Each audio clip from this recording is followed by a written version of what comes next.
नमस्ते, मी Shubhangi H art चॅनलवरती पुन्हा एकदा नवीन व्हिडिओमध्ये तुम्हा सर्वांचं मनापासून स्वागत करते। आज आपण 10 वर्षाच्या मुलीसाठी 6 वार साडीपासून 9 वार लुक साडी नेसवणार आहोत। तर 6 वार साडी घेतलेली आहे। हा कमरेकडील साईडचा काठ आहे व हा पदर आहे। पदराकडून आपण पायाकडील साईडचा काठ घेऊन पदराची पहिली प्लेट बनवणार आहोत। तर काठाची जेवढी रुंदी आहे तेवढ्याच शोल्डरची पहिली प्लेट घेतलेली आहे। पहिल्या प्लेटपेक्षा अर्धा इंचाने कमी अशा आपण बाकी प्लेट बनवून अशा पदरच्या प्लेट बनवलेल्या आहेत। पदराच्या प्लेट एकसारख्या करून उंचीनुसार पदराला पिन लावून घेऊया। हा आपला पदर तयार झालेला आहे। पदराच्या प्लेट अशाच आपण साईडला ठेवून कमरेकडील साईडचा काठ पकडून पदराकडून कमरेकडील साईडचा काठ पकडून आपण नेसत्या पदराकडे घेणार आहोत। आता आपण नेसता पदर मागच्या साईडने डाव्या हाताकडे घेतलेला आहे।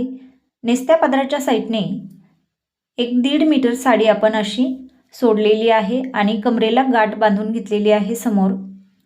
मागच्या साईडने नेसता पदर डाव्या हाताच्या साईडने ठेवलेला आहे। आता उजव्या हाताच्या साईडने आपला पदर प्लेट केलेला पदर आहे तो आपण दोन्ही पायाच्या मधून उजव्या पायाला फिरवून असा खांद्यावरती घेणार आहोत। दाखवल्याप्रमाणे पदर उजव्या पायाला फिरवून खांद्यावरती ठेवलेला आहे। आता सर्वात आधी आपण पदर तयार करून घेऊया।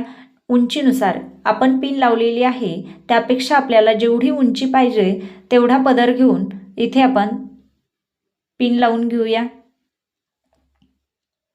तर दाखवल्याप्रमाणे आपला पदर तयार झालेला आहे। समोरच्या साईडने पदरच्या प्लेट व्यवस्थित करून आता आपण समोरच्या साईडने ज्या प्लेट आहेत त्यासुद्धा अशा हातानेच प्रेस करून घेतलेल्या आहेत थोड्याशा। आणि इथे पाहू शकता आपण कमरेला गाठ बांधलेली आहे ती सोडून आपण जेवढी साडी आपल्याला पदरासाठी पाहिजे तेवढी आपण घेणार आहोत। इथे पदर तयार केलेला आहे।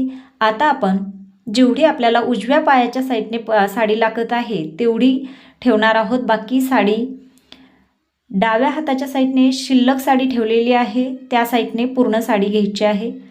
पदर बनवला त्यानंतर आपण उजवा पाय बनवलेला आहे। जेवढी शिल्लक साडी आहे तेवढी डाव्या साईडने ठेवून गाठ पुन्हा बांधून घेतलेली आहे। दाखवल्याप्रमाणे आपली कुठेही साडी शिल्लक नाही त्यामुळे आपली साडी जास्त फुगतही नाही आणि पायात अडकण्याचा प्रश्नही येत नाही। तर पाहू शकता अशा पद्धतीने पदर आणि उजवा पाय बनवून पूर्ण शिल्लक साडी आपण डाव्या पायाच्या साईडने घेतलेली आहे।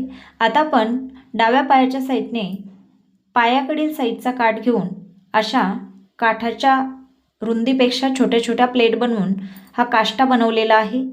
मागचा काष्टा असा दोन्ही पायाच्या मधून डाव्या पायाला फिरवून घेतलेला आहे। दाखवल्याप्रमाणे डाव्या पायाला आपला हा काष्टा फिरवून आपण पाठीमागे घेतलेला आहे। आता आपण डावा पाय बनवून पूर्ण साडी काष्टाकडे घेतलेली आहे। काष्टा असा घेतलेला आहे। आतला जो काठ आहे तो आपण असा कमी केलेला आहे पाहू शकता। आणि उंचीनुसार काष्टा ठेवून बाकी शिल्लक साडी अशी दुमडून आतमध्ये खोचलेली आहे। या पद्धतीने अशी आपली साडी तयार झालेली आहे। आता आपल्या पायात साडी अडकू नये त्यामुळे आपण इथे उजव्या पायाला पिन लावून घेतलेली आहे। पायाला काठ फिरवून पिन लावलेली आहे तसंच डाव्या पायाला सुद्धा पिन लावून घेतलेली आहे। दोन्ही पाय आपले तयार झालेले आहेत। आता पदराचा जो वरचा काठ आहे तो आपण असा घेतलेला आहे। पदराचा काठ आणि आणखी एक प्लेट घेऊन मागच्या काष्ट्याच्या खालच्या प्लेटला तर पिन लावून ही आपली साडी तयार झालेली आहे। आता कमर बेल्ट लावून नऊवारी साडीचा लुक आणखी खूप छान असा उठून दिसतो। तर दाखवल्याप्रमाणे अशा पद्धतीने 6 वार साडीपासून आपण 10 वर्षाच्या मुलीसाठी 9 वार साडी नेसवलेली आहे।